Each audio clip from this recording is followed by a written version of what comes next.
Hello, everyone, and welcome to our JOB1 culminating luncheon for our students.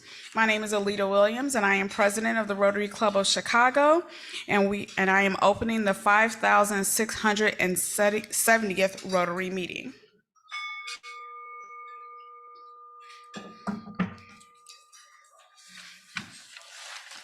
So at this time, I would like to bring up Rob Harney to do the thought of the day.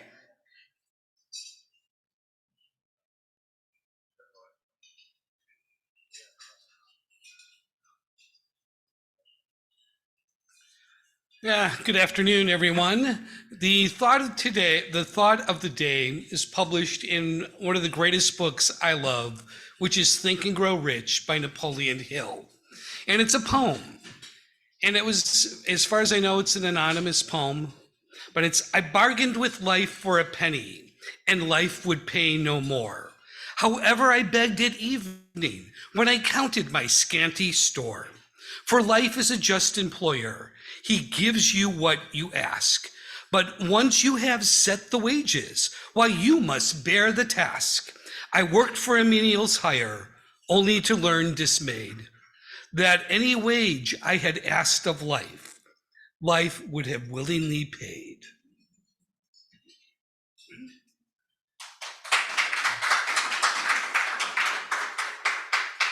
Thank you, Robert. So, for many know what our JOB1 program is. For our visiting and new people, an overview of JOB1. JOB1 is our signature program that we have been doing for 20 years. So we were going through our closet and I found this lovely cup signed by Richard M. Daley from the summer of 2005 when JOB1 was called Rotary Club Job Start of Chicago. JOB1 was started as a collaboration with the city of Chicago to start a summer internship program for the youth in the public schools of Chicago to give them opportunity and training to move forward into careers. And over the last 20 years, as the city of Chicago went and did their own program, we have kept JOB1. And JOB1 is a magnificent, it's my love. It's why I'm even in Rotary, is I found out about this program because of the opportunities that we have been able to give so many students and the opportunities that so many students would not have had without our program. And so with our program, we recruit all Chicago high school juniors and seniors from any school throughout the city.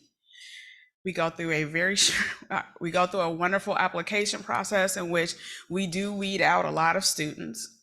And then once the students are accepted, they are required to go to job training, in which we go over all the basics of having a job in the world. During the pandemic, we learned that Zoom is not always our friend. So we added how Zoom etiquette and what that means at work. And Zoom etiquette at school and Zoom etiquette at work are not the same. Because as a teacher who tried to teach culinary over Zoom, the many ceilings that I saw in my Zoom classes made me go, we need to add that to the program. And our program has grown. We teach proper Zoom etiquette. We teach proper spacing. How do you communicate with others? How do you properly dress for your job? And what all the different things mean for your job. What is business casual? What is casual? What is, what is business professional? And all of those things. And then we do our job fair and we do mock interviews with our students. We help them write their resumes. They do one-on-ones about their resumes. We do one-on-one mock interviews with our students.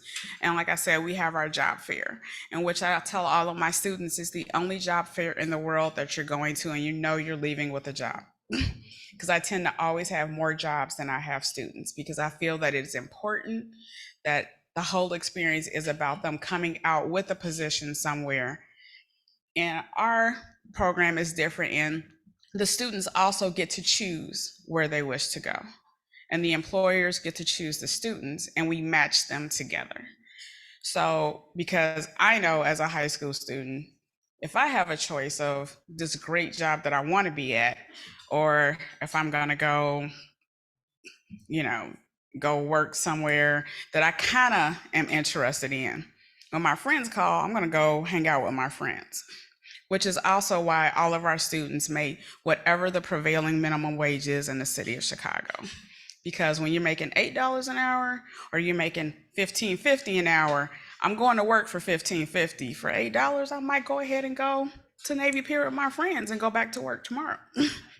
So that's the overview of our program. At this time, I would like to introduce our speaker, the Honorable Melanie Neely. As a Chicago native born on the South Side, Melanie has dedicated her 27-year legal career to public service. Throughout her legal career, Melanie has served the people of the city of Chicago and currently the state of Illinois. Melanie's career began in the courtroom advocating for the children in the child welfare system. She has worked for over 15 years as supervising assistant corporation counsel representing the city of Chicago in employment discrimination matters. Her career ascended from attorney to judge, where she currently serves as the chief administrative law judge for the state of Illinois. When she is not working, Melanie volunteers her time with organizations whose mission is to provide mentorship support as well as college and career development to underrepresented youth.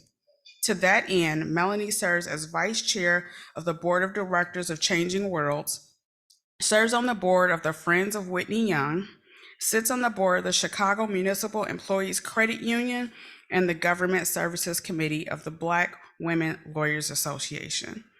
Melanie also has a passion for teaching and has coached UIC John Marshall law students in trial advocacy competition and continues to mentor young students whenever possible. Melanie is the wife of a Chicago public school educator and the proud mother of one son, who is also one of our students, Malachi, who is a high school junior attending Whitney Young Magnet High School. Welcome, Judge Neely.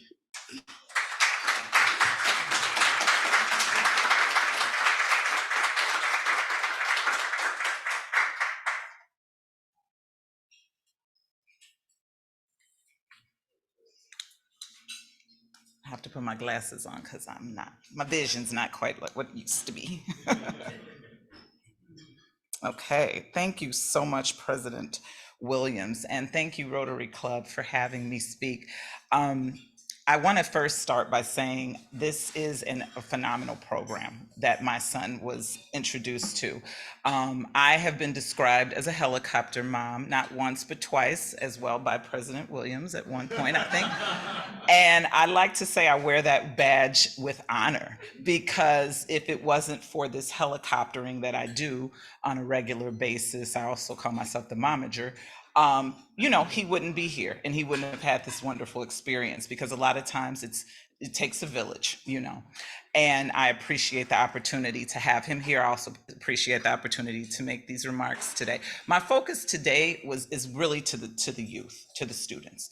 I know I have a room full of adults many of whom know exactly what I'm talking about, some of whom maybe do not and could benefit from it for their own career journey, but also maybe for their children, But I want to say, first of all, I'm going to be talking about the 3 Ps. And I'll get to what those are later, but I think they will resonate with everyone in this room and hopefully with the JOB1 students. Who am I and what is my why? Well, thank you for the wonderful bio and introduction, but I believe that I am much more than my resume. The short answer is I am first a daughter to a single mother. I'm a wife to an educator, and I'm importantly a mother to a wonderful son.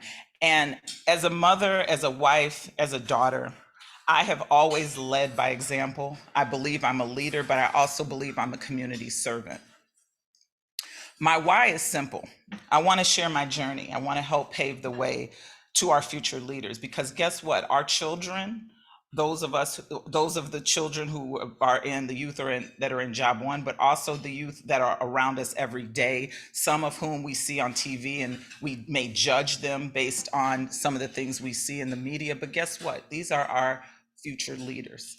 And many times they are just a single media photograph away from having the same opportunities as every single person that's been in JOB1, because maybe they didn't have that parental guidance. Maybe they didn't have that mentorship. Maybe they did not have someone to pave their way. So I want to talk about how we can be those people. We can be those leaders. We can be those mentors, and we can help our youth to be able to accomplish something in life other than being on the news or being portrayed as menaces to society, because each and every one of our youth deserve an opportunity. But I'll talk briefly about how I came to be in my current career path.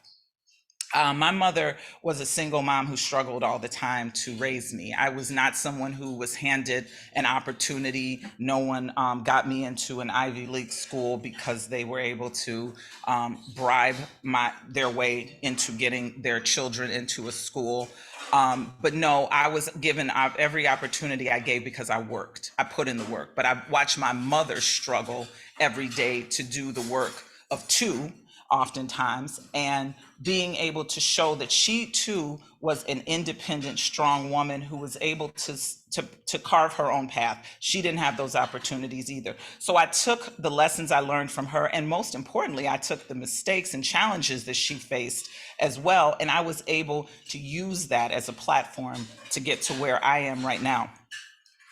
As a wife and mother, I've also valued, as I moved through life, the importance of home and the importance of being a very responsible parent, and the importance of leading by example, of showing what I expect in my son and leading with that same sort of responsibility. And I think we all have to do that.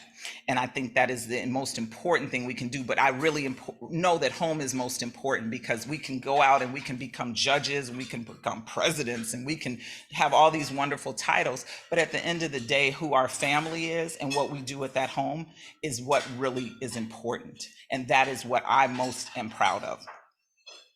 And then my leadership, I have demonstrated in so many different ways, because, as I stated, I like to say I started at home by leading. I like to say that I started at home by being someone that my son can feel like he can look at as a role model, but also as a mentor. I can help him be a better person, or be the best person that he could be. But moreover, when I went out into the workforce and I started my career trajectory into law, I knew that it wasn't enough just to get the job, because as a Black female in a very competitive industry such as the legal profession, I had to stand out. I had to show, I had to prove. And the way I did that was by taking on leadership roles, starting very, very early in high school, moving through law school, and now currently, as I sit on many boards, I do that because I want to have a seat at the table, and I want to have a voice at the table, because that is the most important thing. And I think our young people need to understand that their voice matters. So getting those leadership opportunities is important. So I just want to talk a moment about my legal career path, just to say that I really felt like by high school, I knew exactly what I wanted to do, but I didn't know how I was going to get there. It's a funny story. I took a job skills inventory back in the day, back in the Stone Age when I was in high school. And they actually wanted, I think, our students to be paired with jobs that actually they had a skill set that they could, do really well in. And my inventory said, I like to talk, I like to debate, I like to be able to use my creative voice, but I also like to write, and I like to use my creative voice in my writing. And so they said, you know what? Law is the best practice, or the best career path for you. And more importantly, prosecuting, being out there prosecuting and doing that type of work. So I went through a planning and preparation to get to that. And along the way, I didn't know exactly what that specialty area was going to be, but I knew that I needed to get there. So I had intention in every step of the way. But I got to emphasize this point. I also had supportive family. And even though maybe I didn't have a nuclear family in the traditional sense, every single member of my family supported me. Every single member of my family constantly encouraged and made me feel like I was the greatest thing on earth. And I think that helps with the confidence that our young people need to succeed. So I had that, and I knew what I wanted to do, but I needed that support. And that support is so important. And that's where the 3Ps come in, because I believe that the tools to our future success and those of our children lie in 3 simple things. And I think it would be great had I known this a little bit more specifically when I was starting my journey, because I made quite a few missteps along the way, but I learned from those missteps. And now I can go back and I can speak competently to how did I get here, but what did I have to learn and how did I have to fall down and get back up to be able to make the moves that I did in the way that I was able to do so. And that starts with the planning. So the 3Ps: planning, plan, prepare, and produce. Plan, prepare, and produce. And it's in that order. It's in that order that we have to start thinking about our next steps. And as young people, the earlier we start that first phase of the planning, the more that we can prepare and the better we can execute. So how do we start planning? We start planning in high school, right? Because we start making smart choices. While social media was not a thing when I was growing up, and again, I'm dating myself every time I open my mouth here, but I really need to, put this in perspective, because while we did not have social media and we had to actually interact with each other person to person and do some things that I think our youth are not as much accustomed to doing, social media has been a wonderful addition because we can find anything we want. We can learn anything we want. We can research anyone we want, right? But guess what? That means that everything you do is a social media post waiting to happen. It's a social media post, and it is going to be in the vast World Wide Web that we rely on so much. So we have to, as young people, we have to be thinking about our actions as early as possible and our choices as early as possible and our friends as early as possible. So the things we do in high school, not just thinking about career, but thinking about how are we planning for our career? How are we planning for our next steps? So that means making smart choices. That means realizing that while social media may be your friend, it could also serve to be your enemy. So if you ever do something you do not want on social media, think twice about it. Think twice about it. So that's my lesson with respect to the social media aspect of planning. Work ethic. We have to get a work ethic as young people that we have to start in high school. And it means, how do we approach class? How do we approach our teachers? How do we approach our relationships? And all of that goes into this planning, because strong work ethic is something that resonates with everyone. Everyone remembers you for the good that you do, but they more so will remember the not so good. They're going to remember when you said you were going to do something and you didn't follow through on it. It means when you didn't show up to work because you had too much going on the night before and you just thought, I'm not coming today. What's going to happen? So you may think nothing's going to happen, or you may think a job is just a job because you're in high school and you can, get your career as a, board president or you're a CEO down the line. But the reality is every single thing you do from high school forward is going to be remembered by somebody. And you may need to go to that person and you may need something from that person. And that goes to my next point in the planning. Listen to your parents, even though you don't think they know as much as you. Because I find our young people sometimes think they know more. When I was young, I knew my mother knew more. I just didn't listen to her. And I realize that now. I realize I just disregarded her, though she was smarter, wiser, and made more money than I did at the time. I still thought I was going to do what I had to do. So I did what I did, and I made missteps. Had I listened a little bit more about planning, about choices, about who are your friends going to be, what are you thinking about next steps, it would have made me get to where I was going to go a little sooner and without as many challenges. So you got to listen to your parents. So the planning begins early. The preparation is what is going to be key to the production, because It is literally in this order. When you start preparing for college and careers, and everybody's not college ready, I get that. You don't have to be. You don't have to go to college. College may not be your path, but whatever your path is going to be, start thinking about that path early. Start thinking about your plan. I have that conversation with my son as much as I can. What are you going to do? What's your plan?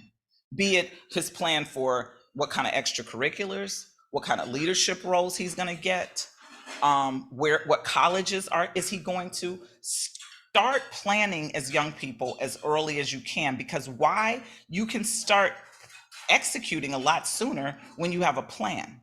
And guess what? If your plan A doesn't work, have a plan B, have a fallback plan, because all along the way, planning is going to make us better.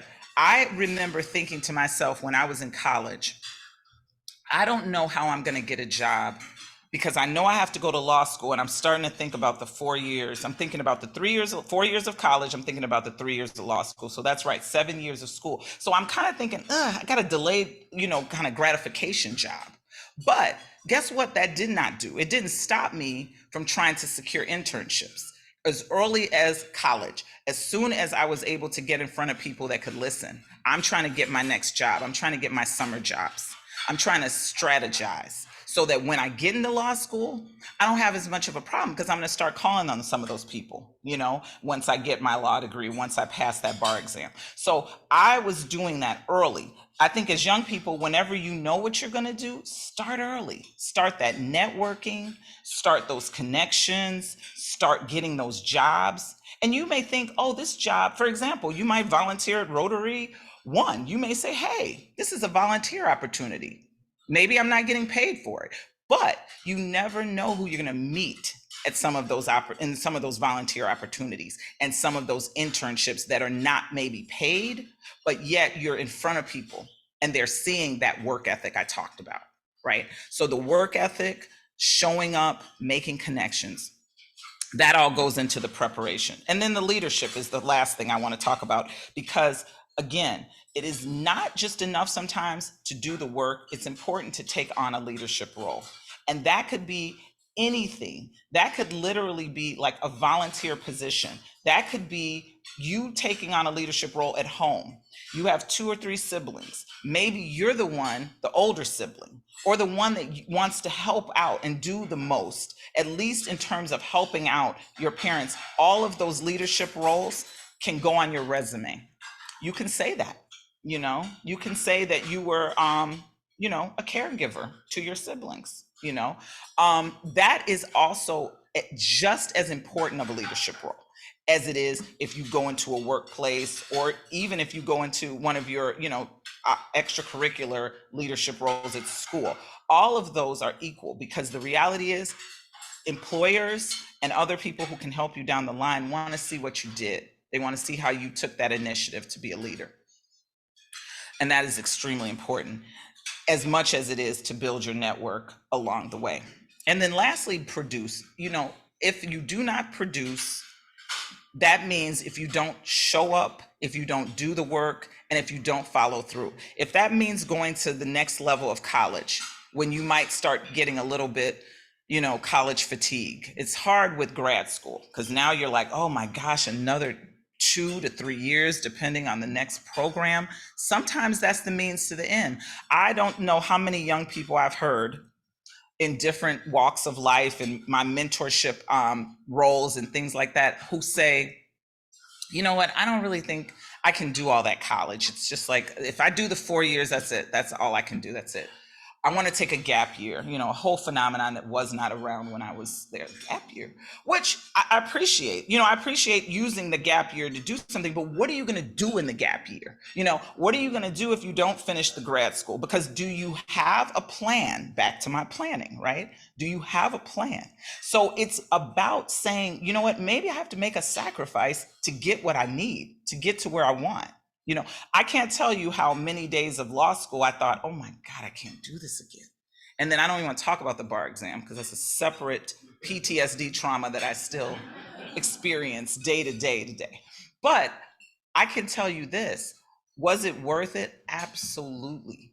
because not only do I have a law degree, not only can I practice law, but I can get into doors and get into spaces that a lot of people can't. And I can read contracts, and I can help my family with wills, and I can do a whole host of things that, while most people may say, oh, it's not a huge thing, it really is, because it helps out people. It helps out community. I can do pro bono work, which I actually love the idea of, and I love to do.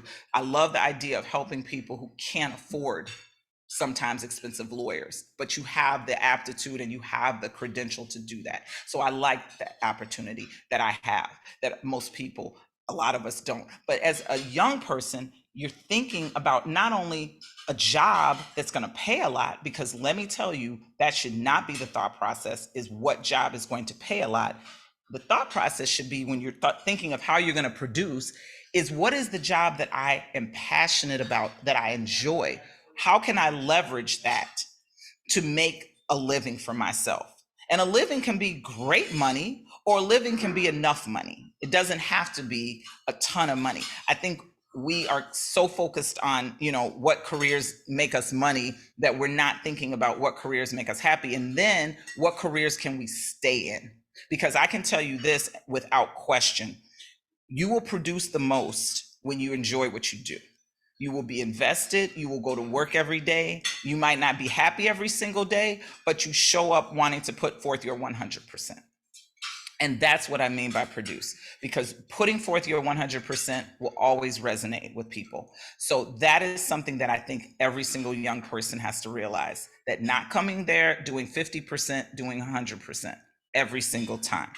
And why? Because that makes you a better person. It makes you feel better. It makes you better. And lastly, I'm going to leave everyone with this wonderful bowling analogy that I just heard on a movie I was watching on the plane ride back to Chicago.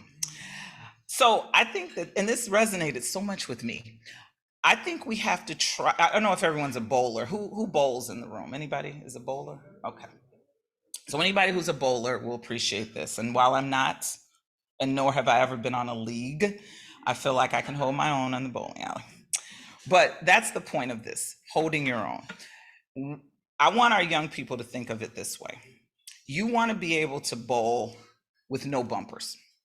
You want to be able to bowl without those bumpers that go on the sides, because the bumpers, sure, you'll have a perfect game. Sure, you'll have strikes. Sure, you'll have whatever the highest bowling number is, because you had the bumpers on the side. But when you take those off and you're holding your own, meaning you stand alone, that means whatever help you got along the way, you're now the person that is showing up. You're the person that's producing. You're the person that can hold their own without having that help or that person, that sponsorship, because you have done the work. You've put in the work. So you want to bowl with no bumpers, because when you get the strikes and when you hit it out the park in the bowling alley world analogy, you're doing it all by yourself. And you can say that with your head held high, because you did it. And I think we just have to be very, very grateful, humble, and realize that every single thing that's in front of us is an opportunity that we have worked for, but that we need to appreciate. We need to appreciate the people. We need to appreciate the opportunities. And I think if we do that, and you go through with the formula of the 3 Ps, you will have a very successful career. Thank you so much.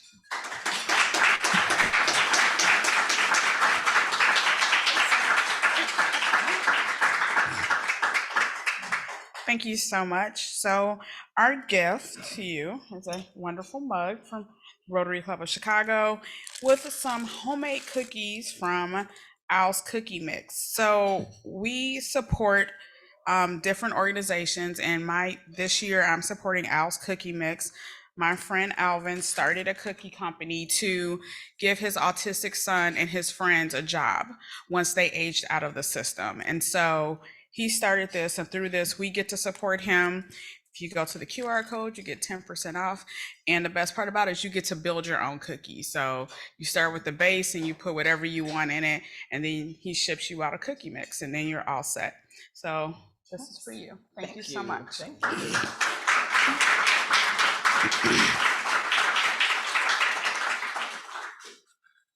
Okay, so now to the good part, our wonderful interns. So I would like to say this is our smallest year, but I think with COVID and everything else, it has been, a lot for our students. So I'm very proud of our students that did make it through the program and that are here today. So I would like to invite them to come up to the front. Jenny Chen. Jenny Chen, if you could come up to the front. And Malachi Neely, please.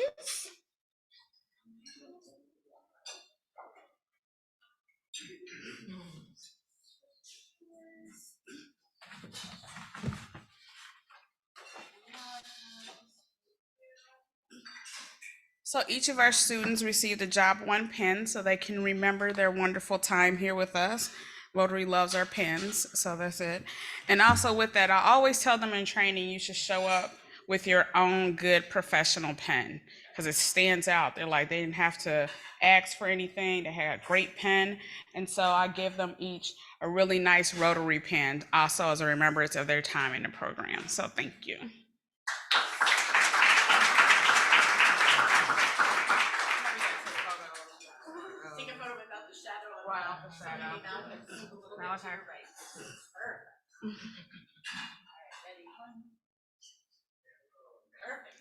Thank you.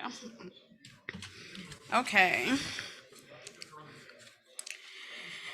And none of this could be possible without our wonderful employers. And so we have 3 employers this year: Krisloff Law Office, the Rowbottom Foundation, and Roscoe Company. I know Kia and Jim are here, and I would like you all to come up.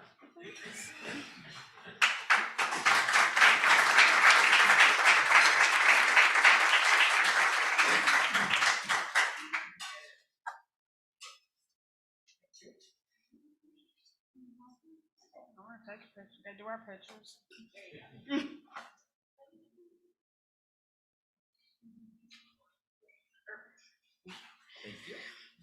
I think at this point, Jim is our longest employer with the program, and he always speaks highly of all of his students. And I believe he has some students that have come back over the years to work for him throughout the years.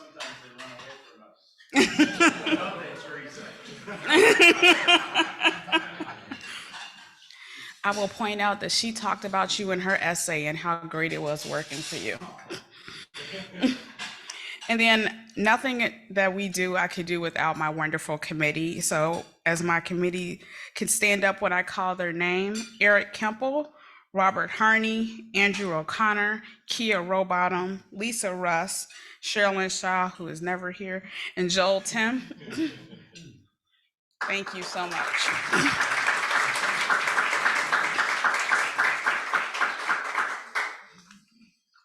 And for the part that the students really care about, the college awards.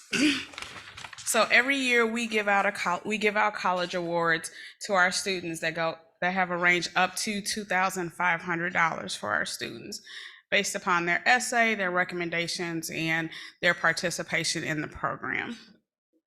And then 2 years ago, we decided that, college gets more expensive as you go along and not less expensive. And so we opened it up for our students to continue to return while they were in college, to come back to receive a college award throughout the time that they go to school, as long as they fill out my wonderful application, and they have to come back and volunteer with us that summer while they were gone. And with that, we have some great students that have come back year after year, and it just amazes me every time I walk into the Jesse White trunk party and they're there going, "Hi, Mrs. Williams."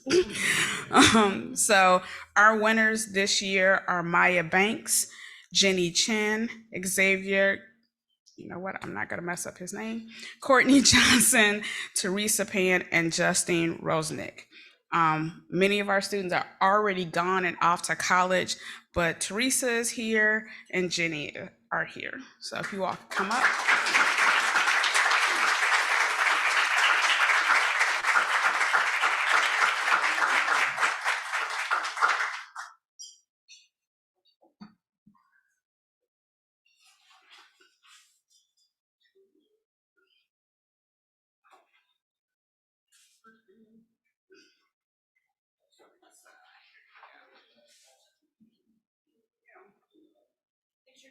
Picture time.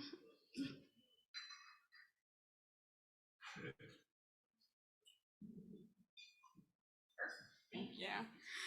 So Teresa and Jenny both received $2,500 scholarships this year.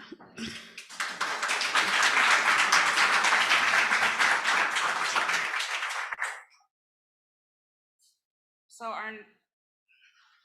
our next scholarship is the Carl Zimmerman Award that Rob Herney is going to present.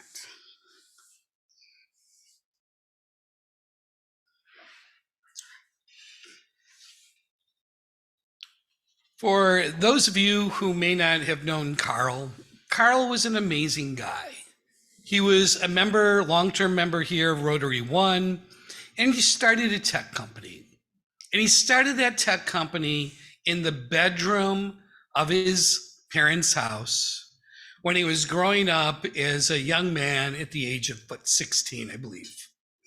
And he continued to build that tech company into a multi-million-dollar business. And unfortunately, Carl was taken too young.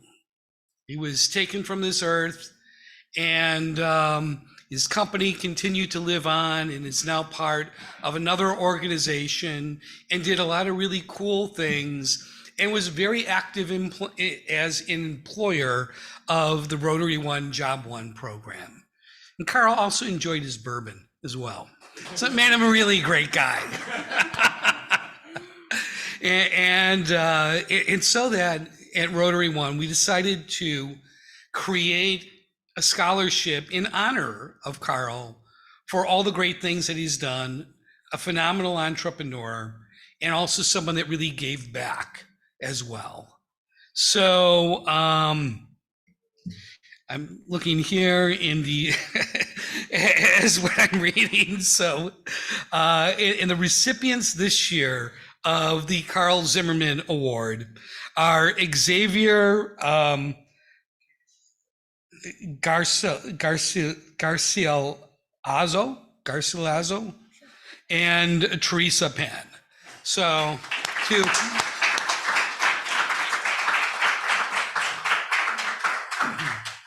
And they each received a $1,000 scholarship.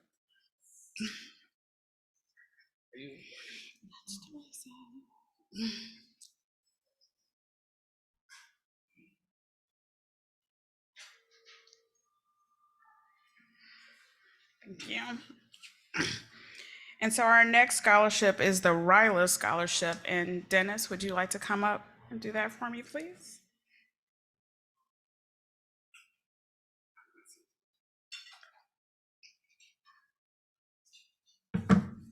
Hello, everyone. How many of you are familiar with RILA by a raise of hands? Okay, I like to see that. So RILA is Rotary Youth Leadership Awards, and it's a program that operates around the world in many districts and zones that Rotary exists in. And it's actually the program where I got started with Rotary. I was first exposed to Rotary when I was a Rilarian, and I attended RILA back in 2007. I was selected by my superintendent from my high school and the principal to attend. And since then, I've participated in many different Rotary programs like Rotary Youth Exchange and Rotaract and many others. So it's an awesome program. It's an opportunity for high school students to meet people from the area as well as from other countries. So we usually have our inbound exchange students there as well as our outbound exchange students. So it's a really good opportunity. So today I'm going to present the RILA Award for the Rotary Club of Chicago here to Malachi Mealy. Please come on up. That's fine. There we go.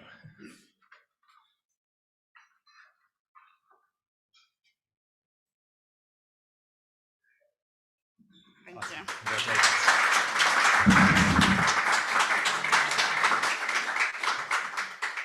So for the RILA scholarship, the Rotary Club of Chicago will pay all of Malachi's expenses to go to RILA. So that we provide transportation, food, and housing over the Columbus Day weekend for the students that we choose for this year. So with that, our upcoming volunteer opportunities, we have Bike the Drive that is coming up on September 3rd. And it's a great opportunity to be a part and to volunteer and to also raise money for the club. So we need 18 people to register, and they give us back $250 to the club, which is awesome for us to keep doing the great work that we do. Our upcoming events and meetings are all in our gyrator, and I don't think we have a slide for that one. So if you would like to be a part of any of those, please go to the website and the QR code. And then on our tables, if you appreciate the great work that we do with JOB1 and want to help contribute and to keep the Carl Zimmerman Scholarship alive, we have wonderful little piggy banks in the middle of the table. We would hope that if you would like to take your spare change or spare dollars and put it into the piggy bank, all money raised today will go toward the Carl Zimmerman Award that we give out every year. And with that, we are completed for the day. So if everyone could please stand.